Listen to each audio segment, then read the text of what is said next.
שלום. שלום. טוב, קוראים לי דלילה, חברים קוראים לי לילה, וגם אני מעדיפה שיקראו לי לילה. אני מתעסקת באופנה בגיל מאוד צעיר. למען האמת, סיפור קצת מצחיק, אבל ארון הבגדים של אמא שלי בעצם גרם לי להתפתח המון בכיוונים האלה של אופנה. זה, כשהייתי קטנה, ממש ממש קטנה, כל הזמן אהבתי לפשפש בארון הבגדים של אמא שלי ולמצוא שם כל מיני דברים מגניבים להתגנדר איתם. אז מצאתי נעלי עקב שהם היו כאלה ענקיות ואני הייתי כזאתי, והיה לי ממש קשה ללכת איתם בהתחלה, אבל למזלי מצאתי גם בארון הבגדים של אמא שלי עם מקל הליכה, עם כיפה. זה היה ממש נהדר, ממש נוח גם להחזיק אותו וללכת ככה, והוא היה בדיוק גודל שלי, אז זה היה מעולה. זהו, ואמא שלי גם ממש התלהבה מאיך שאני הולכת נפלא על נעלי הכאב שלי, היא תמיד פשוט שלפה אותי מהלול ואמרה לחברות שלה, תסתכלו, איזו תרנגולת קטנטנה אני מגדלת כאן, תראו איך היא הולכת נפלא על נעלי הכאב שלי, והן כולן תמיד מחאו לי כפיים ואמרו, וואו, איזו בת נפלאה יש לך, למה הילדים שלי לא כאלה? ואני חשבתי לעצמי, חמודות שלי, אפילו אלוהים לא יכולו ללכת על נעלי הכאב כמוני, אז מה אתן משוות אותי בכלל לילדים שלכן? בכל אופן, אז המשכתי לי, גדלתי קצת, הייתי כבר בת 3, 4, 5, המשכתי לחטט בארון הבגדים של אמא שלי. זהו, איזה פעם אחת, כאילו כבר הייתי מוכנה עם הנעלי עקב, ולקחתי גרביוני רשת של אמא שלי, גזרתי אותם כדי שיתאימו לאורך הידיים הקטנות, ואז שלפתי סתם עוד משהו בשביל כאילו שיהיה לי איזה אביזר חדש ונפלא שכזה, ומצאתי תחתוני אור עם חור. ואמרתי לעצמי, למה יש בהם חור? למה שבתחתונים יהיה חור? כאילו, זה פשוט נוגד את כל הרעיון של תחתונים. ואז אמרתי לעצמי, רגע, זה תחתונים בכלל? בשביל מה הם קיימים? מי רצה שיהיו תחתונים? בכל מקרה, כל מיני שאלות, ואחרי זה השתכלל, ומה הפונקציה של החור בתחתונים האלה, וזה. בכל מקרה ככה התפתחתי כל הזמן, נגיד מצאתי שוט, שאז בזמנו לא ידעתי מה זה, סתם מצאתי מין מקל אור ארוך כזה, אז כל הזמן ניפפתי אותו שבי בצוואר שלי, ועשיתי עניבות ושרשראות, ובאתי לגן. כל הילדות תמיד אמרו לי, וואו, איפה את קונה את כל הדברים האלה? ואמרתי להן, חמודות, זה לא מה שקונים, זה שעושה את זה, שזאת אני, כאילו זאת פשוט אני, זה לא השוט שעל הצוואר שלי שעושה אותי מי שאני. בכל מקרה,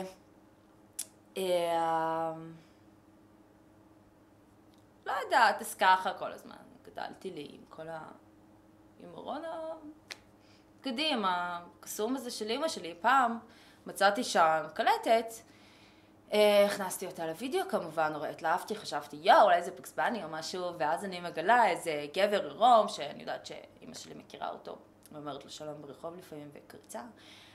בקיצור, הוא היה שם בקלטת, והוא היה ככה על צלף, ככה, כולו עירום, ואז נבלתי, ישר חיביתי את זה, אמרתי, טוב, אני לא אפרוץ לפרטיות של אמא שלי ושל האיש הנחמד הזה שהוא לא אבא שלי.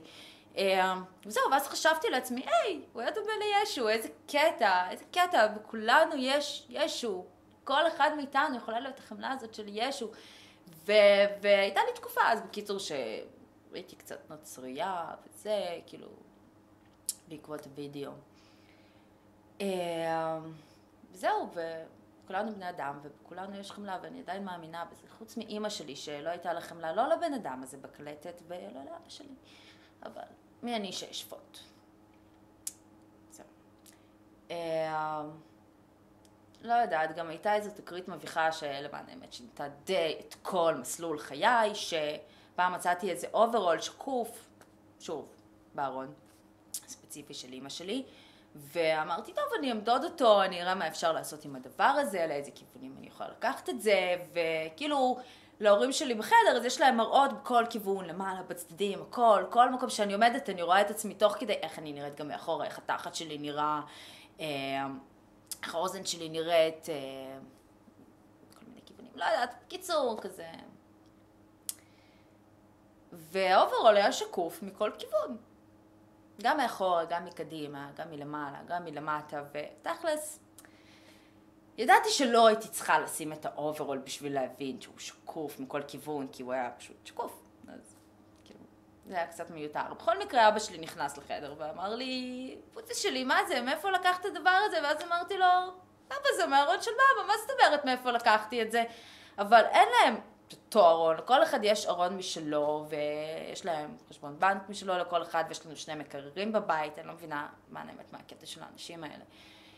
בכל מקרה, אני יכולה לגשת לשני המקררים, ואני קונים לי דברים משני חשבונות הבנק, ואני יכולה לפרוץ לשני הארונות בגדים האלה, אז לי זה היה טוב.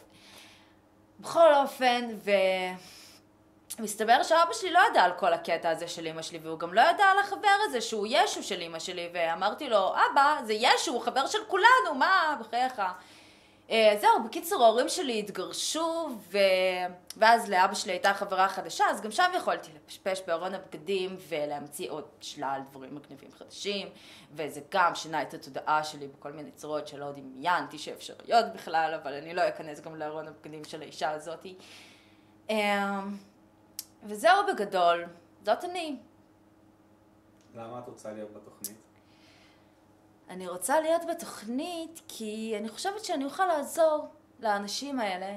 יש להם ביטחון עצמי מאוד נמוך, ואני רוצה לבוא וללמד אותם שהם צריכים לקחת את החיים בידיים שלהם, והם יוכלו לעשות כל מה שהם רוצים. הכוח נמצא אצלהם, אוקיי? ואם הם הולכים ברחוב ורואים מישהי שהיא חמודה, נפלאה, קורסית חכמה, מה שהם לא חשבו עליה, לא משנה, העיקר שהם רוצים אותה, סבבה, אתם רוצים אותה, אז פשוט תיקחו אותה באותו מקום, פשוט תזיינו אותה על המדרכה, אוקיי? כאילו, זה שאתה הולך ואתה מזיע ואתה חושב מה אני אגיד, מה אני אעשה, מרים גבות, עניינים, זה לא מביא אותך לשום מקום בחיים. אני אלמד אותם איך לרכוש ביטחון עצמי ולהשיג את כל מה שרוצים.